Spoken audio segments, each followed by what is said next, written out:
It's a weird feeling, or it's difficult to describe how you can be so proud in one breath of how hard your kids have worked, the progress that they've made, how hard your coaches have worked, the things that they've come in and done that have nothing to do with football per se. Just they jumped in, asked to grab a paintbrush or a mop or a broom or a rat trap or anything. I mean, just a bunch of guys that have said, hey, I'm here to work, let's go, what can make us better? A group of kids that have bought in and overcome so much that they don't even realize what they're overcoming. It just makes you incredibly proud. And then in the very next breath, just be so frustrated with the way that we do things in Rapides Parish.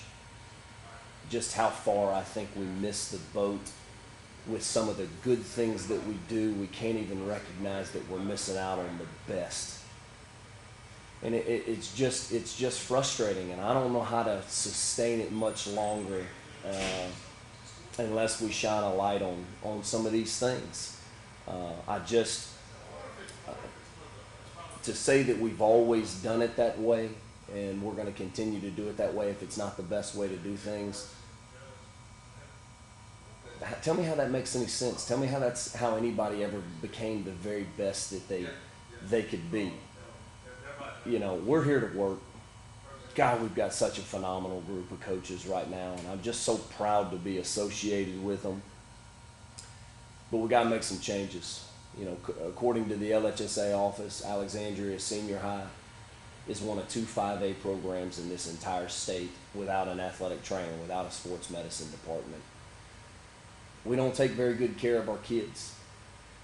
Our kids are beat up, they're tired, they're sore, the rehab, the prehab, the way we can invest in our kids, the way we can invest in our school. There's kids that are interested in athletic training, and there should be an avenue to get into that field, just like there is in almost every school that I visit with, almost every school outside of here in central Louisiana. I just know that's an issue that we need to fix. I couldn't imagine being in the boat that some of these coaches that have been in, where they've had a tragedy happen.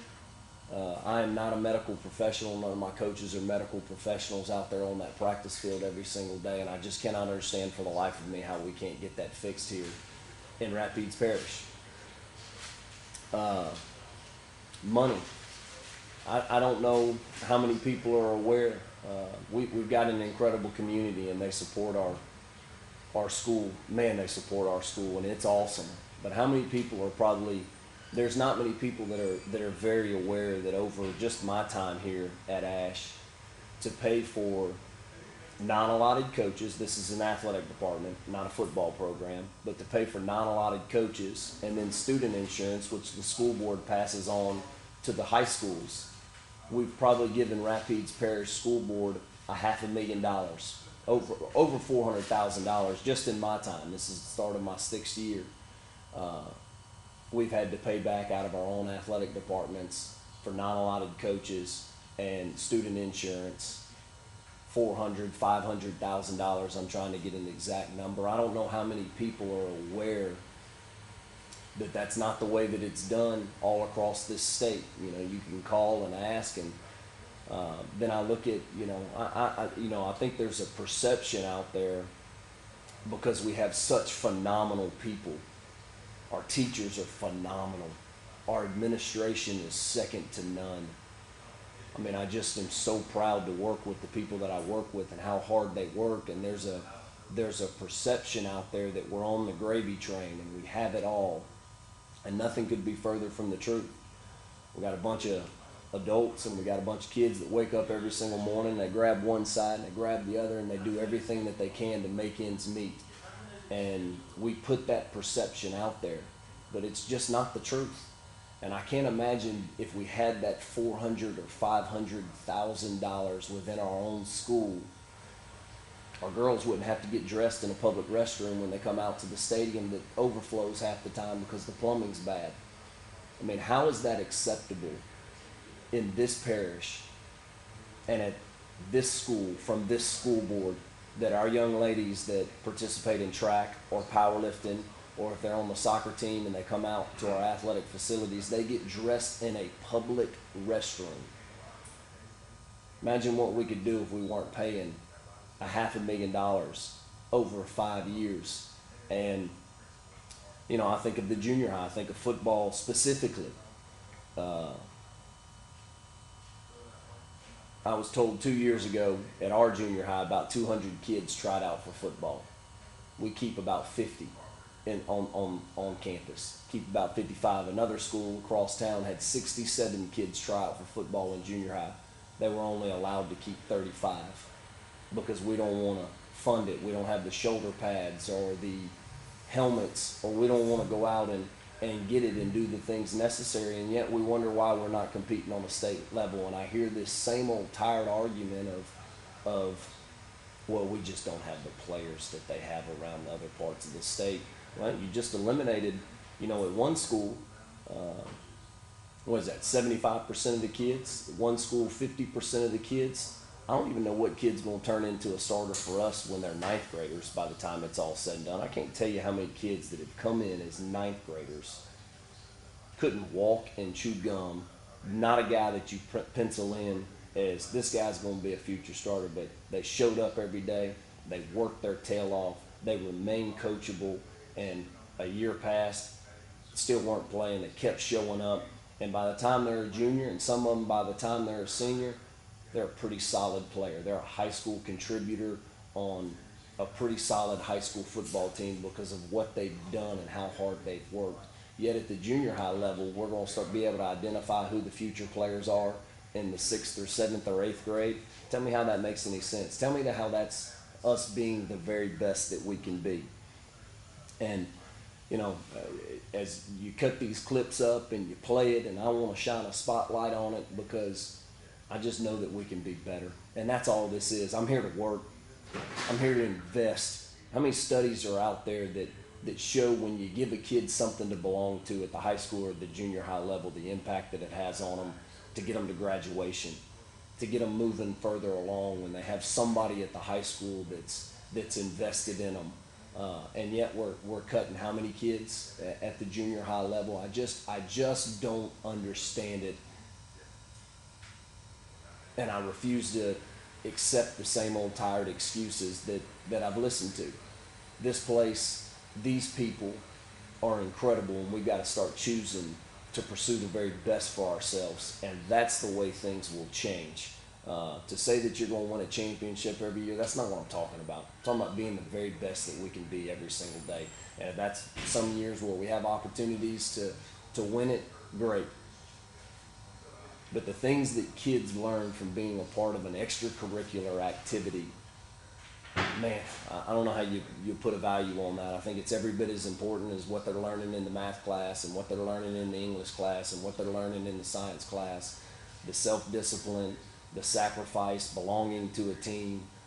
I know I've been on my kick. You know, when it's time to lead, the world requires good followers. That's what makes good leaders, kids that understand what's worth following. You know, that's how many times you ever hear the saying, be a good follower. I mean, everybody runs around and says, be a good leader, be a good leader, be a good leader, right? Isn't that what we tell them? Hey, be a leader. You got to learn to be a good follower too, right? Because if you got everybody's trying to lead all at the same time, you got nobody to follow. And I just think those are the things that you learn from being a part of teams and extracurricular and sport. I believe in what we do as coaches. We're life coaches. And be the first one to admit we don't get it all right, but we get more of it right than we get wrong. And I'm telling you from the bottom of my heart in this thing to invest in young people so that they can grab a hold of some of these principles. And some of them grab a hold of them real quick, don't they? Right? Now, there's those kids that they just grab it and they get it from the get-go. There's some of those kids, it's a year or 2 years or 5 years after they graduate. Hopefully our voices are still in the back of their minds and they come around. You know, you never know when that seed's going to start to grow that you've planted. And I just believe in the value of the things that we're doing. And I know that we can be better Rapides Parish School Board members. We can be better You know, I don't know the repercussions of what comes from them. I'm not here throwing any rocks. It's not what I'm trying to come across as that I'm here trying to throw rocks. I'm asking that we take a hard, honest look at things and we begin to improve and we quit making excuses and we find one thing. Can't do it all in one day, right? There's one thing we can do, and by God, let's do that today and let's improve. So, you know, we'll talk about this week's opponent or last week. I guess we can talk about all that now.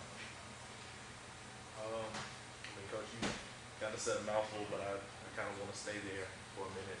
You know, with this kind of level of, I guess, frustration that you have with the way current situations are going, you know, what kind of solution has been brought up? What kind of conversations have been brought about to try to advance the veteran of Central Louisiana sports?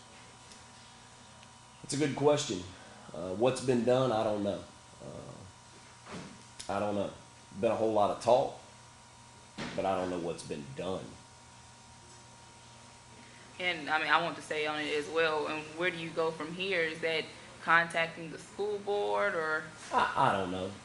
Let's find one thing and let's do that because there's hundreds out there. You know, I just listed a whole bunch of them. Let's put our finger on one thing and let's get better. And then, you know, let's not have the mentality of, okay, we improved that, so we're done. You're never done. You're never done. There's always something, and when we get that, how do you teach kids to go be the very best that they can be? You model it. You know, I had one of my mentors tell me one day, and it sticks with me. It keeps me up late at night because I know all my faults. I know all my shortcomings. I tell the kids all the time, every day, Lord God, I know I can be the biggest hypocrite that walks the face of this planet, and I despise those things about myself because, you know, and I'll tell you what he told me. He said, Thomas, you don't impart to kids what you know. You impart to kids who you are. That's what they're going to take. That's what's going to be what's invested into them. Not all the knowledge that you have, but who you are is what they're going to take.